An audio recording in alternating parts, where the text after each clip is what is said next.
Is semaglutide and other GLP-1s coming to save the day in obese America? Actresses, the media, TikTok, they all have you thinking that semaglutide is the way to solve all of our nation's problems. Get ready for the beach, cure excess obesity, and the like. The truth is that there's a lot of downsides, and there's a lot of wrong ways to take this drug. Today's podcast, we are going to tell you the true story behind GLP-1s, when they are good to use, when they are bad to use, the safest way to incorporate them into your healthcare regime, and what to be aware of if you're out there shopping for them on the internet. Be aware of pill mills, be aware of scammers, and don't use this drug unless you're going to commit to a full lifestyle change. All that coming up here next with Jack and Dr. Deep. Hey everybody, I am Jack Murphy, co-founder and CEO of Rebel Health Alliance and co-host here of our podcast with me and Dr. Deep. Dr. Deep, my estimable co-host, how are you doing today, sir? I am great, Jack. Wonderful to be here, co-founder and chief medical officer, Rebel Health. Excited to talk about another great topic here today. Excellent. So everybody knows and has been hearing about Wegovy, Ozempic, GLP-1s, this miracle drug that is apparently just making it easy for housewives in Bethesda, Maryland to just shed those unwanted pounds, and all the way to people who have type 2 diabetes and obesity, curing their obesity and making them just a tip-top health shape and everything all perfect. Or maybe not. That's what we're here to talk about today. GLP-1s, semaglutide, how does this stuff work? Where are we going with it? Is it a panacea? Will we find ways to safely use it? Let's dig right into it right away. Dr. Deep, I think overall, one of the things that most people are concerned about with GLP-1, semaglutide, and the whole family of drugs, and we'll talk about what those are, is that at one, there's obviously muscle loss and other things that go into it, other negative side effects. It's not just a panacea. Dr. Deep, talk us through your observations on this, and let's set the stage, because I want to really identify what's going on, what the right way is to do it, what it means for America, and how we can help people who really do believe that they might need these drugs find the right way to do it. Jack, GLP-1s have actually been around for decades. I've been using it for 10 plus years in the treatment of diabetes. That's what they were actually first prescribed for and the FDA approved for. We can talk about what they actually are next, but we have seen and we saw that many of the patients we started to put on these meds for their diabetes had interesting side effects, like not being hungry anymore, like losing weight. And we associated that with the improvement in their blood glucose and their insulin sensitivity. But ultimately, as we did more studies and found out more, we realized that there were actually impacts that the medication were having on all sorts of things in our body, from our insulin, of course, is that it was prescribed initially for, but also on our hunger, on the ability for our food to move through our intestines, something called peristalsis. As we take a bite, it goes into our stomach, starts to move down through the intestines, and that whole process started to slow down. And it caused these negative sort of side effects like nausea and vomiting and fullness and early satiety that often led to downstream weight loss. So for many years, over the early 2020s, 2019 to 21 perhaps, is when we started to see a lot of people using these medications off-label for obesity treatment. For patients who didn't actually have diabetes, we see off-label medication usage for all sorts of different things. Something like gabapentin, for example, is used to prevent seizures and also used for alcohol cessation. And so there are these different kinds of impacts that medications can have. It's just what becomes FDA approved. So in the last few years, these medications have now become FDA approved for obesity treatment specifically. So we can talk about that a bit more. Yeah. So the drugs have been around for a long time. They've been using them successfully to treat diabetes. One thing that you just brought up that I wasn't entirely aware of myself is the impact on the drug's impact on your insulin and your sugars. The way I had heard it over the last couple of years, as it exploded into our collective consciousness about this miracle weight loss drug, is that it's, method of action or whatever, again, I'm not the doctor, is that it just made you not hungry, right? It just like killed your hunger. But there's a lot more to it than that, right? Just could you just explain a little bit more of the details on how it works with the sugars in your body and your glucose and your insulin sensitivity, please? Because that's not all bad, right? That's good stuff. Those are all positive impacts. And I think one thing to take away from this is there are appropriate indications for medications. And like everything in life, it's probably not all the way negative or all the way positive. It's somewhere in between. So GLP-1 agonists are in a group of molecules called incretins.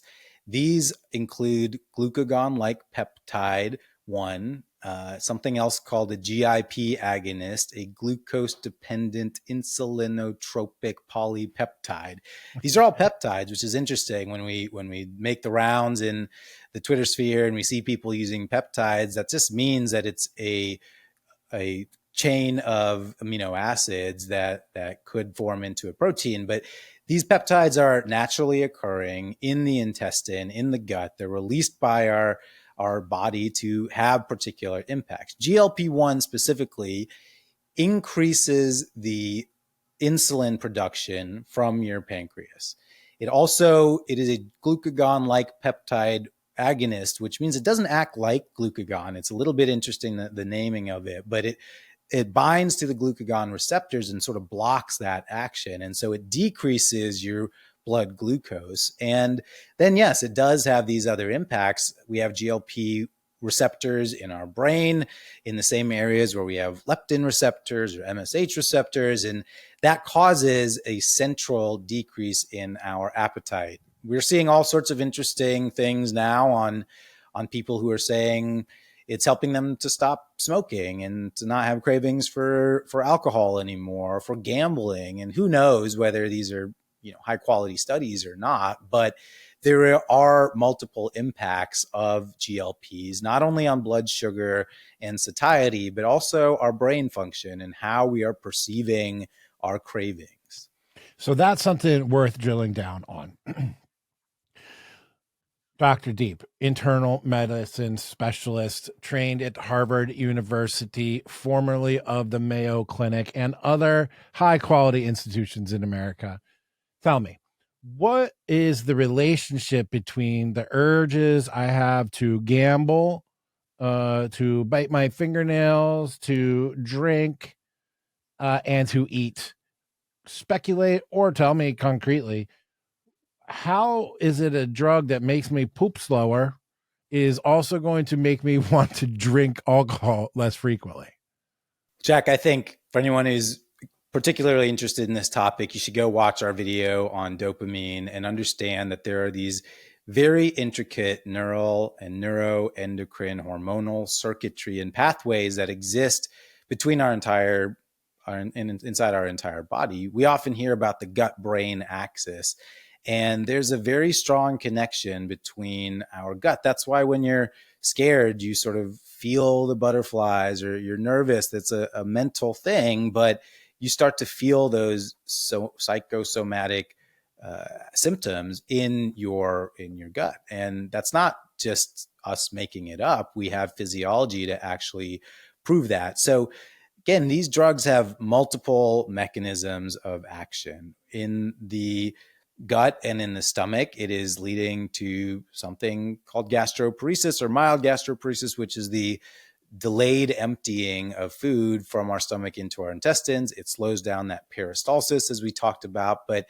the hypothalamic effects of GLP-1 are pretty complex. I think we still don't understand fully how all of this is working. But my presumption is that in the same way that leptin causes hunger and stimulates our hypothalamus, and we have this entire cascade of feelings to tell us really these were evolutionary sort of mechanisms we had in order to make sure that we ate when we were hungry and that we found food, and we did everything we could to do that. And to, the dopamine is another story, and we can talk about that later, but they're all kind of in the same central midbrain areas that are in our deep reptilian sort of subconscious. And so we will start to learn more and more about exactly how these GLP-1s work on the neural circuitry. But I think it's really in that pathway of the deep brain of the hypothalamus that we're seeing the impact more than anything. Well, for a nation struggling with having their collective brains hijacked by the dopamine dealers of America, aka Big Pharma, Big Food, Big Media, having something disrupt that pathway does sound a little appealing, to free your brain, perhaps, but it's just like taking money from one pocket and putting it into the other pocket, because really what we are talking about is big ag and big food corrupting your brain and tricking you into eating too much food. And then big pharma coming over here being like, well, while you're doing that, why don't you just do this thing over here? We could counteract that. And now you've got America, millions of Americans on this hamster wheel of behavior that is being influenced by exogenous substances. I mean, I'm not much of like a tinfoil person, but at some point you just like, man, I should just be living in a bubble. I should just be living in a bubble because there's all this coming in this way. The solution is to spend more money this way. And the only real concrete result that comes out of all this really is recurring revenue for these large corporations that predated us and will post-date us and live up beyond us. Also, just a deep, fascinating philosophical discussion about political philosophy, about all kinds of things, about whether or not that's actually good for humankind. But let's just stick to the drugs for this moment. So we've got a drug that makes it so you're not super hungry, and it improves your blood sugar situation, and it makes, I like this one, makes you poop slower. And some people makes you vomit a lot, but you don't want to eat. And in some people, it's been reported that it will help you with your compulsive behaviors like drinking or gambling or biting your fingernails, etc. This sounds like too good to be true. Almost sounds so good to be true that maybe millions and millions of people should be taking it. Given the current state of our affairs, the state of sick America, another episode that you guys should go back and watch. Is it really insane to think that we're at a crisis level that would require widespread application of these drugs? If so, what does that mean for America? What is happening? Explain to them, maybe a little bit about the recent explosion in their popularity, and what does it mean right now? The challenges around shortages and the maybe the over prescription of them, the prevalence, the questionable, perhaps, compounding of patented drugs. Like, there's a lot going on here, Deep. So why don't we start with just like the recent years and where it's all come from and what does it mean for United States right now? Sure. We've seen an absolute explosion in the number of prescriptions for GLP-1s. Millions of prescriptions are now out there. I think I saw a report something like, 4 million prescriptions in just the last year. It's still not anywhere close to something like a statin or a thyroid med. When you think about the overall number of prescriptions that are out there, it's still many orders down on how popular it is. But I think so many people are hearing about it because of the popularity that we're seeing in the media. I saw a graph, we can show this later, on the number of TikTok videos or people searching for Ozempic, and it's over 1 billion views on videos in the past couple of months. Really, you have folks like Elon Musk, like you mentioned, that are taking this, Oprah Winfrey, and they're expounding on the benefits and how much weight they lost. You see people taking these medications before weddings to kind of get in shape, or before their vacation to get into bikini shape, or whatever it might be.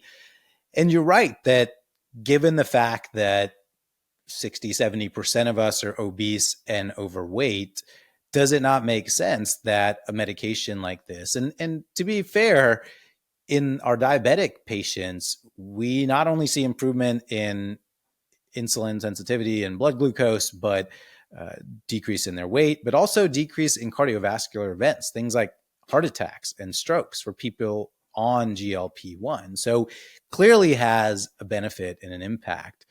Where we start to run into some problems, I think, is when we're seeing this as the panacea, as you mentioned, for everything weight related.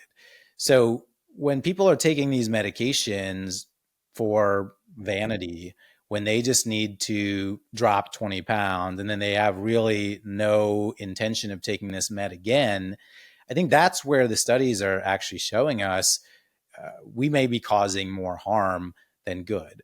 One of the big trials that really led to the FDA approval of this, the STEP trials published in the New England Journal of Medicine, showed that when patients came off of these medications, you would see a 60, 70% rebound in the amount of weight that they put back on. And up to 80% of these patients lost all of the benefit in their hemoglobin A1C that we're seeing as well.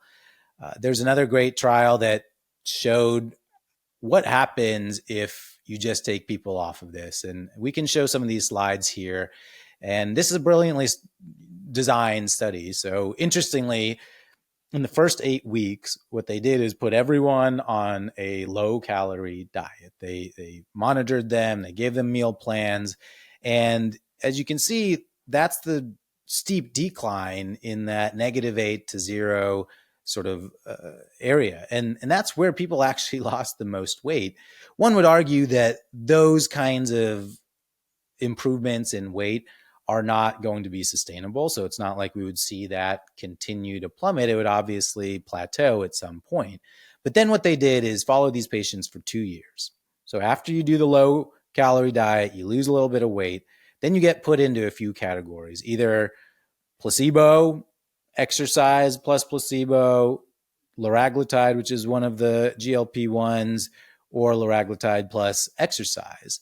And they saw what happened over the course of a year. As you can see here, in most groups, they did gain some of the weight back. In some of these, they where they stayed on the medications, they were even lower than the initial 8-week loss. But then you get to the second phase where they take everyone off the medications, and they followed those folks for the next year. And they asked what happened to these people after they did the initial 8 weeks, after they were on one of these different trial arms.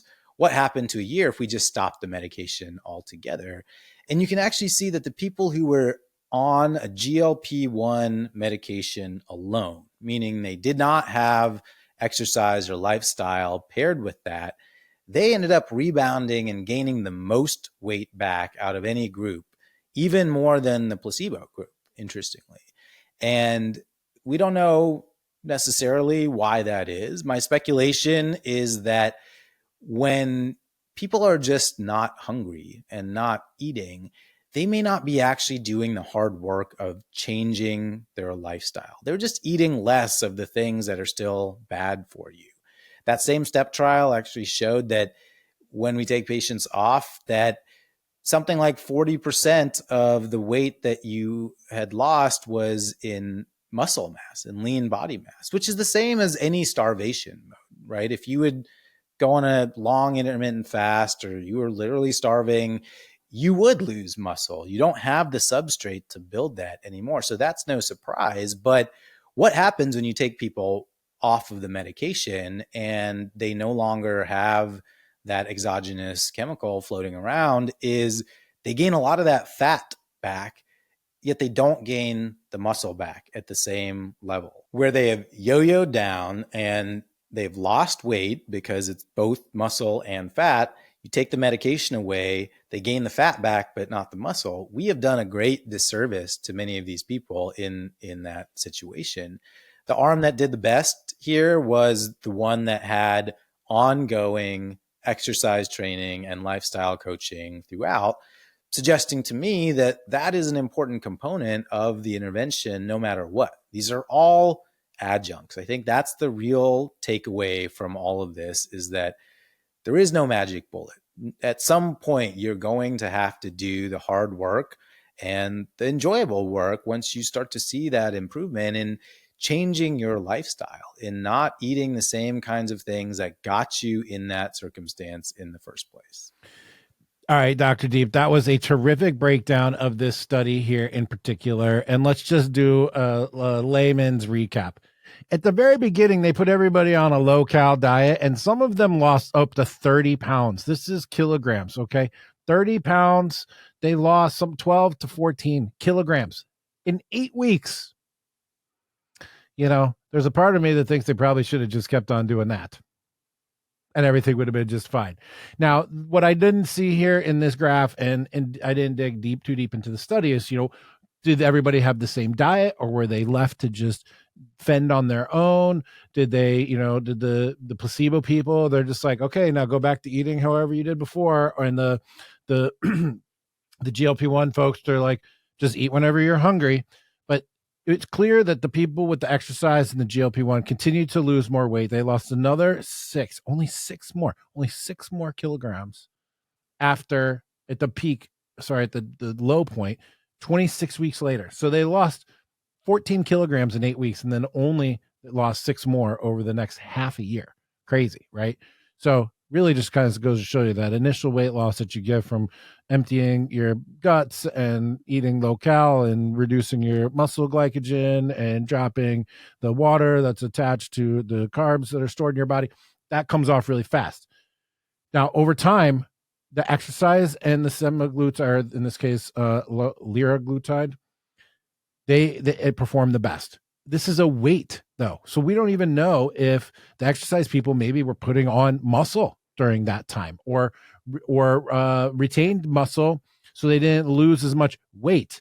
The point here is that the people that just took the drug, 2 years later, net from the moment that they started, had lost a total of 4 kilograms over 2 years, and in the process had gone 14 down to -2 and then back up again.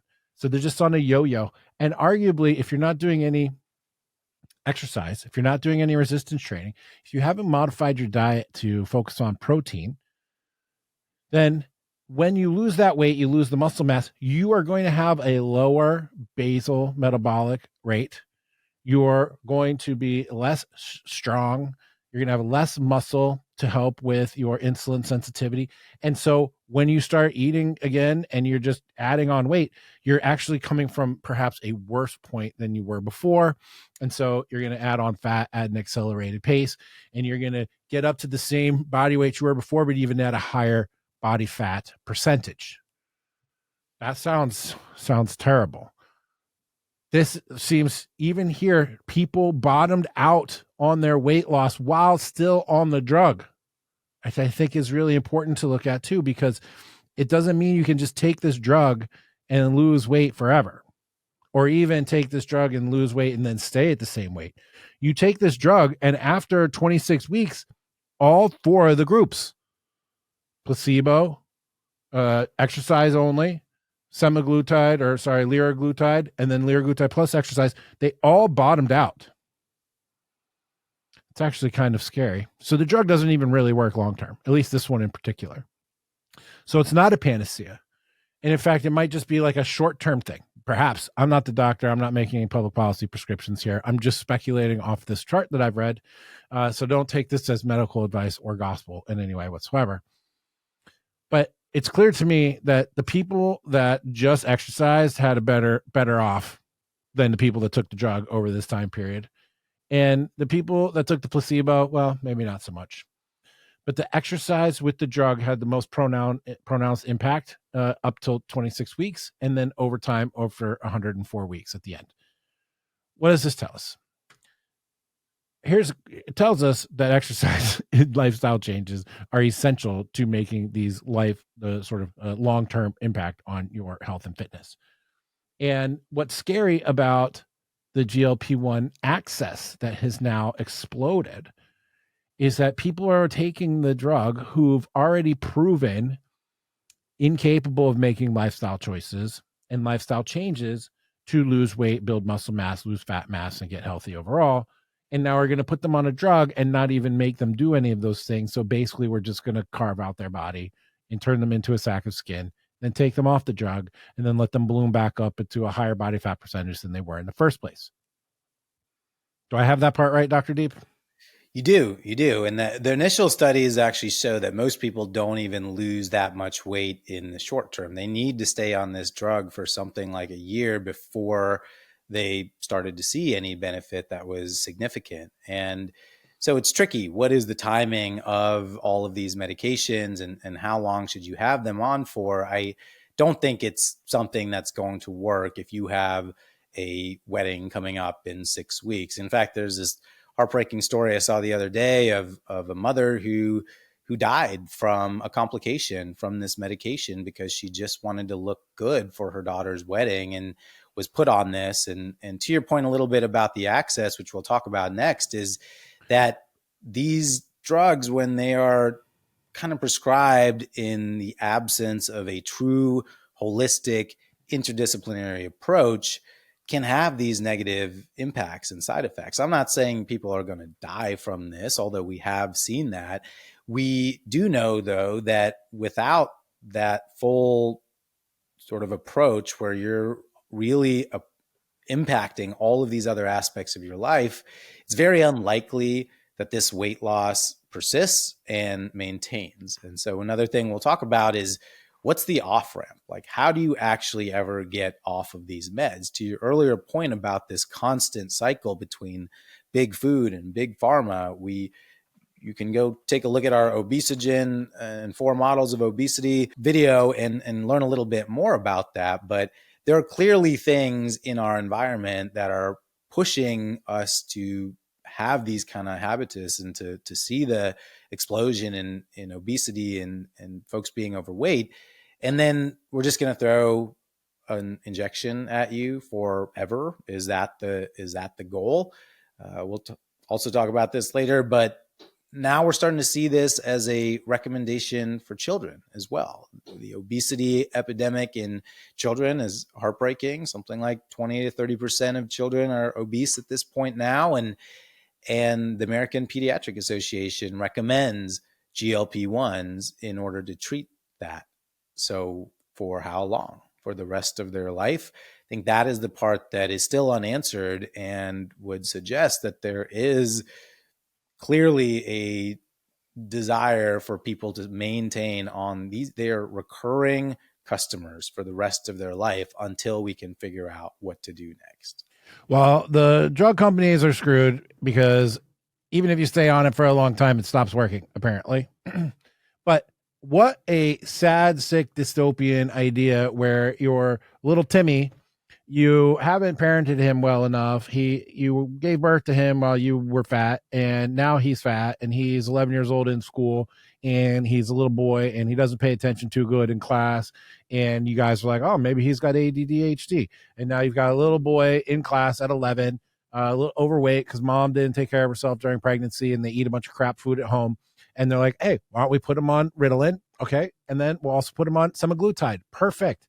You've got a perfect little doped up, drugged up, future lifelong customer that, as a matter of fact, is probably as a result of bad parenting. Just going to say that right here. Might catch some shit, excuse me, for that. But it's true, though. And it just kind of really gets me hot, super hot, thinking about it's not too far in the future where your kids are going to be going to school with other kids on Ritalin and on GLP-1s at the same time. That's happening now already. Happening now already, unfortunately. That's disgusting. Now, I pull up here this figure 1 to look at this recent study that just came out, and it showed actual benefit a little bit longer, more sustained benefit in the weight loss and in the A1C from a program here that actually does ongoing follow-up, lifestyle changes, remote virtual care with people. And their goal was to not just let people take the drug and just go off into the sunset to shrivel up like a raisin. No, they were there to try to help them with lifestyle intervention. So what this tells me is that the only safe way to take these GLP-1s and the future, there's ones coming that are even more difficult to say. Retatrutide is one that's coming, and it's like wildly more effective than all of these. You must take care to increase your resistance training. You must take care to eat more protein. You must do it under the care of a multidisciplinary medical practice that is going to make sure that you're working out in the proper way, that's going to make sure that you're eating the right food. They're going to do ongoing DEXA scans to make sure that you're not losing muscle mass at a too high of a rate, that you're preserving as much muscle mass as possible, so that the net result is that you're going to be leaner but stronger, and you're not going to be a hollowed out shell of a person just with the stage set to do the all-time yo-yo dieting of all time. This is what we offer at Rebel Health. Dr. Deep, how many people have we put on GLP-1s actually? Actually, zero, Jack. We have a few patients who've come to us on these medications. I'm so glad they have, because it's exactly to your point. Again, I don't want to demonize every pharmaceutical. There's definitely benefit to these in the right circumstance, but it must be the right circumstance. If you're not getting enough protein, if you're not engaging in regular resistance training, and your DEXA scans are showing that you're losing all of this lean body mass and fine, maybe a little bit of adipose or half as much, the adipose as well, that's one thing, but that's not what any of us want, right? Functional independence at the end of the day is the goal for us when we talk about longevity and aging and improving health span. If we've helped you lose 50 pounds, you've lost 25 pounds of muscle, you come off the med and then you gain all the fat back, but none of the muscle, you're in a much worse place than actually when you started with us. That's why I do think it is so important to have an interdisciplinary team, and why you'll sometimes see me on social media get heated about this, because I see so many pill mills. I see the sequences, the Rows of the world, who are literally saying things like, literally, their advertising are fill out a questionnaire and get your Ozempic today. Right? That doesn't even start to address the fact that we are having a major shortage in this medication. It's impossible to find. Now people are compounding it with God knows what in there. And we don't even have it for the people that's actually intended for the diabetics, who we know it works well on and has all these downstream cardiovascular effects and everything.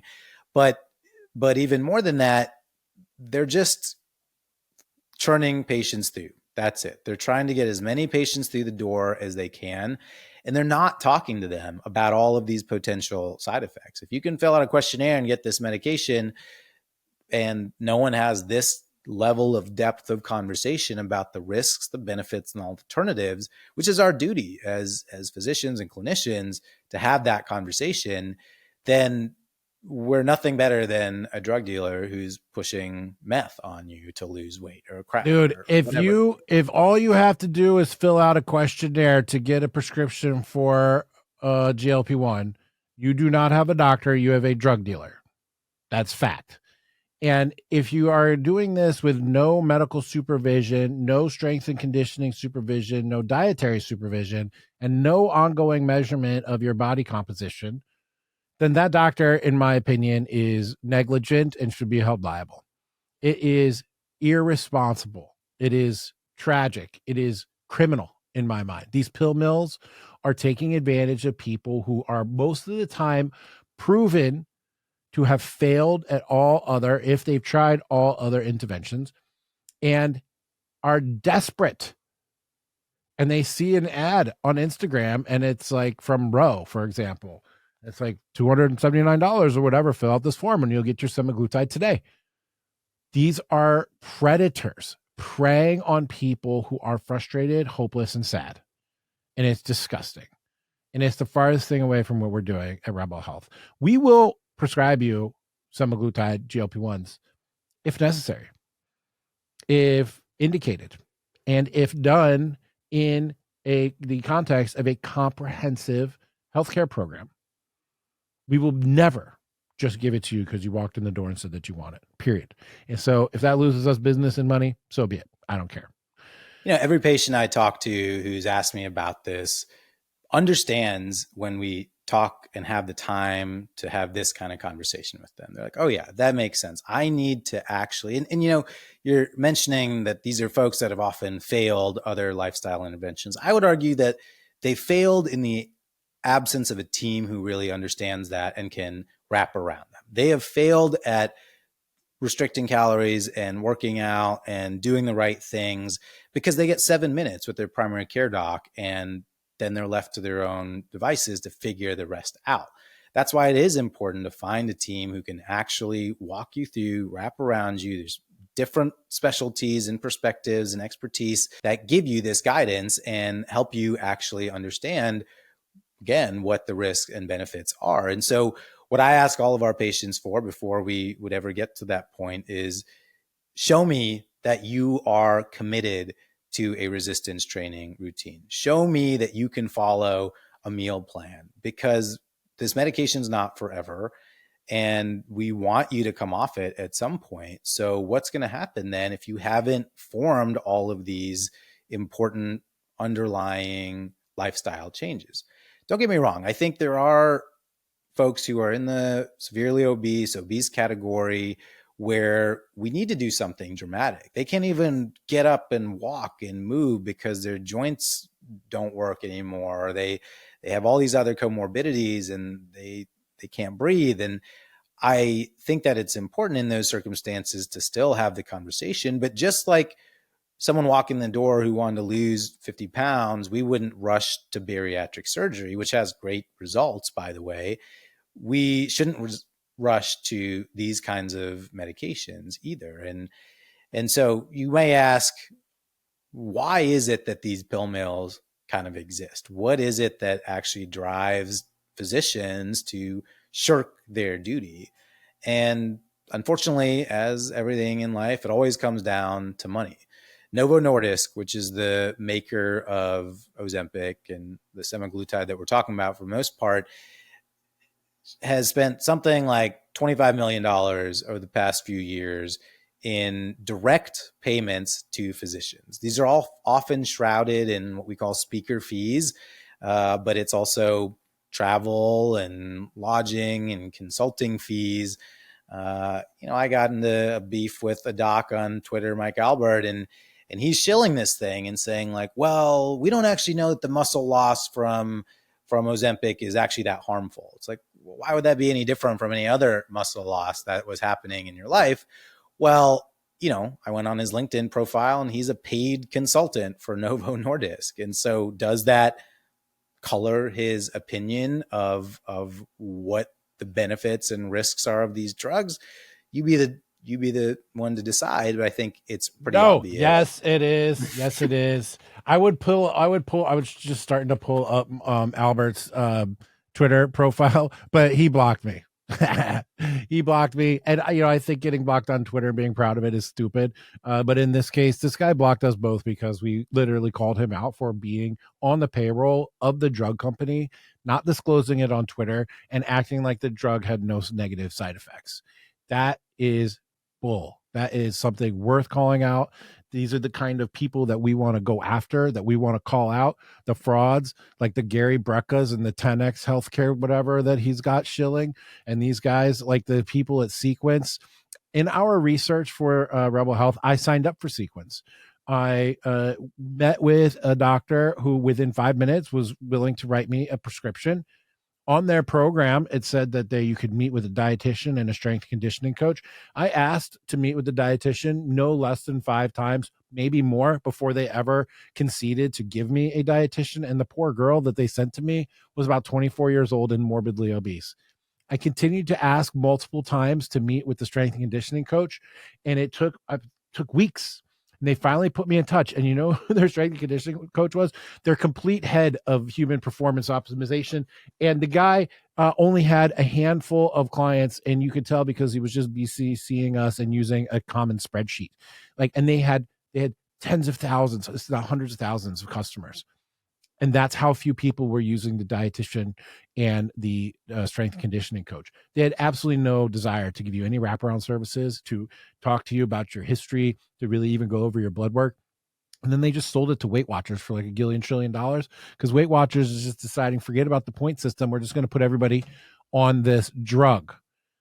Now, what's going to happen in 3 years when class action lawsuits come through? I'm not saying this is going to happen for sure, but it's a possibility. The lawsuits are gathering. I know, but who knows if they're going to be guilty or not. But the lawsuits are happening. What's going to happen when they find out that all these drugs just basically stop people from pooping for the rest of their life and like have these horrible side effects? And Weight Watchers has just given them to however many millions and millions of desperate, truly desperate, sad housewives across America or whomever else that are looking for any way to shed that excess weight. Jack, when I was doing some research on my own, I responded to a job posting for, it didn't say what the med was. It said $1,500 an hour. And I had a feeling I knew exactly what this was. And once I filled out an application and gave them my background and talked to one person for literally 3 to 5 minutes, he basically offered me the job. And he said, well, this is for a medication called tirzepatide. And you mentioned it, retatrutide is the brand name. Tirzepatide is something we call a dual agonist. We have been talking about the GLP-1s.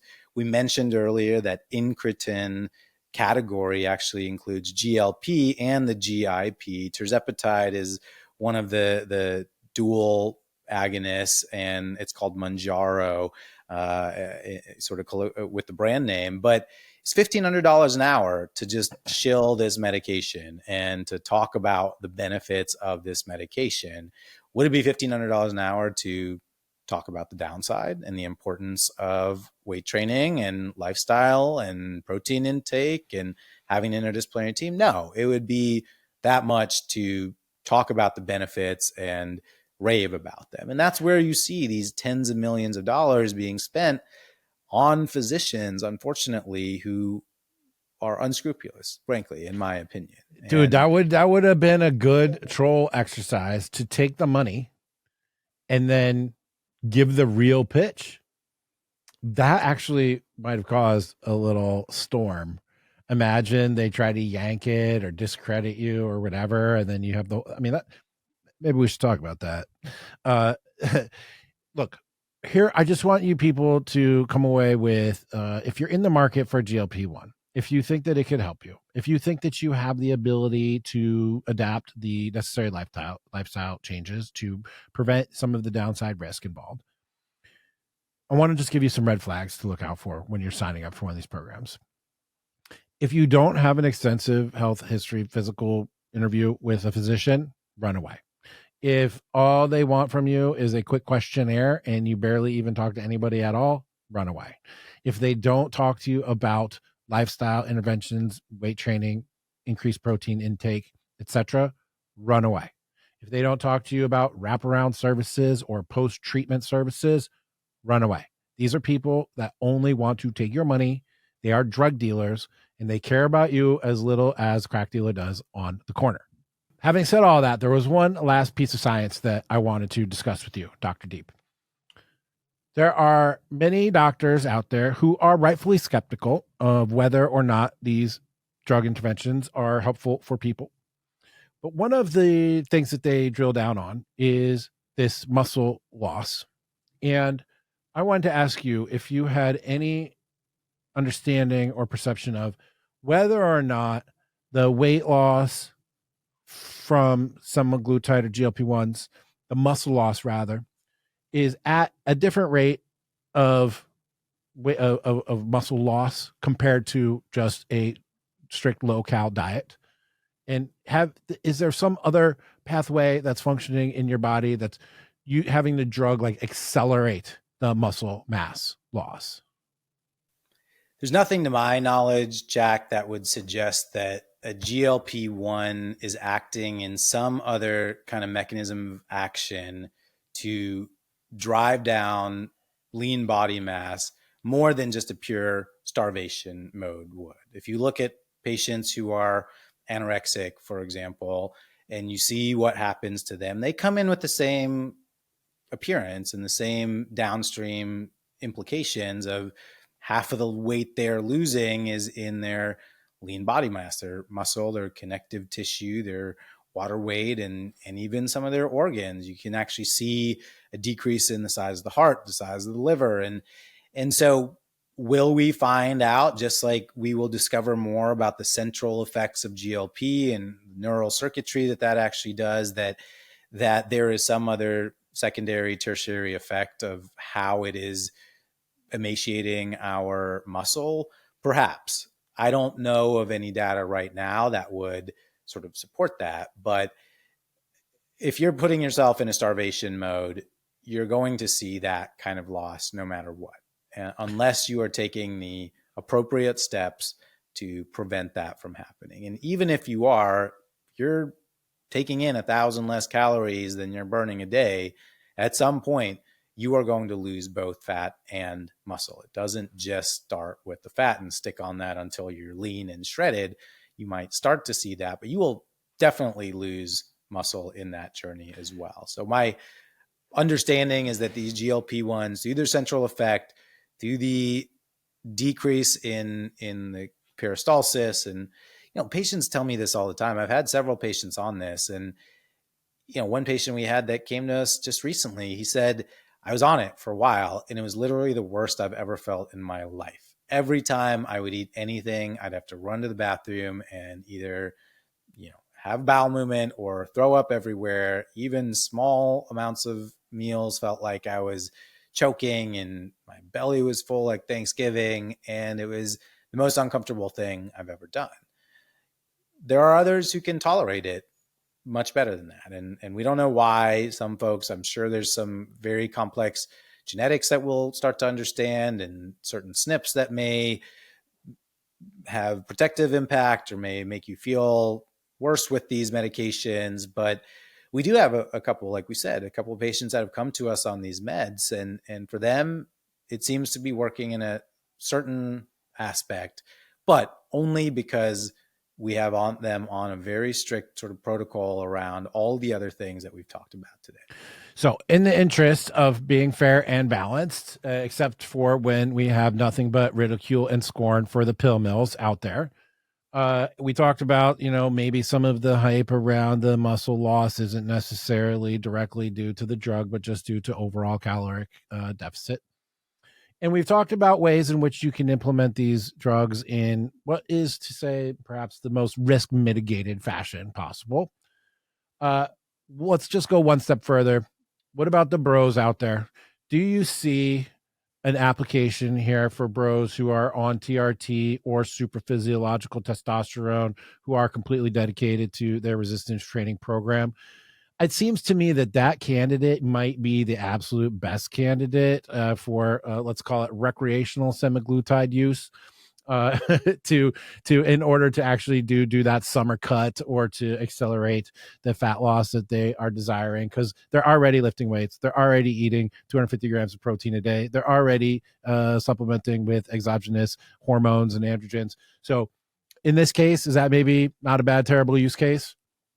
Well, look, I think recreational use of these meds is not something that I'm ever going to recommend, but for the bros out there, it is definitely has an anabolic impact. Increasing insulin is anabolic as well. That can certainly help. And as you said, these are the top 0.01% of the population, right? Those that are so ultimately in tune with their bodies, and they understand all the various impacts. They understand caloric intake and protein intake and macros and micros, and they're doing all the things with resistance training that they need to. It can very much help someone in that situation who's looking to shed those last few pounds. I think what I would go back to is that we're facing a major shortage with this medication. And so the ethics of that, fine, if you want to go get that on the black market and get it compounded or whatever, I'm not going to comment on that. But this medication now is something like $1,300 a month, even with insurance, something like $700 or $800 a month for most people. And the reason Novo Nordisk can drive up the price that high is because of all of the demand from all of these people using it in off-label uses, or not for actual obesity or for diabetes. I think if we were able to keep it in, especially the diabetes camp, then that to me seems like the best evidence to show improvement in all sorts of aspects of life. Again, to be fair and balanced, improvement in cardiovascular outcomes, strokes, heart attacks, you name it, it's there. But the use case you mentioned, I could see it being a benefit to that very small group of individuals. Didn't mean to throw you under the bus or put you on the spot with that one, Dr. Deep. You know, I just have a master's in bro science. Dr. Deep over here is a board certified internal medicine specialist, trained at Harvard, worked at Mayo Clinic. And, you know, we're just slightly different in that regard. Luckily, I have nothing to do with the medical treatment performed at Rebel Health Alliance. I am merely the front man and the guy with the dream and put it together. So you'll be in good hands with Dr. Deep. All right, buddy. I think that we've done a real good service here to GLP-1s. I think that we've talked about positives, negatives, what they are, where we're going with them, things to look out for, red flags to be aware of. And I feel confident that our viewers and people in our just media ecosystem now could, you know, have a pretty solid understanding, fair and balanced, minus the pill mills, you know, understanding of what GLP-1s are. I agree, Jack. I think the take home point for me is really, if this medication is something that you and your physician decide is right for you, do not allow yourself to just go on the medication and ride off into the sunset. You will cause yourself more harm than good. I think we showed multiple studies here that would suggest that. Do yourself a favor, find a team who actually cares about you, who will wrap around you for the long term, who will help you with your nutrition plan, with your resistance training plan, with your overall support, with the psychology of food, with breaking your addictions and your cycles. And sure, at that point, perhaps it's the right medication for you. In most circumstances, in my opinion, people have not actually given themselves the opportunity to engage in all the lifestyle and the true interdisciplinary approach. So challenge yourselves first to go through that process before you're adding pharmaceuticals to the mix. Well said, Dr. Deep. We'll leave it at that. Everybody, right here, you can find our most recent podcast on dopamine. Please, over here, subscribe to our channel. Hit like on this one. Share it with your friends. Send it around. And we will see you next time. With that, we are out.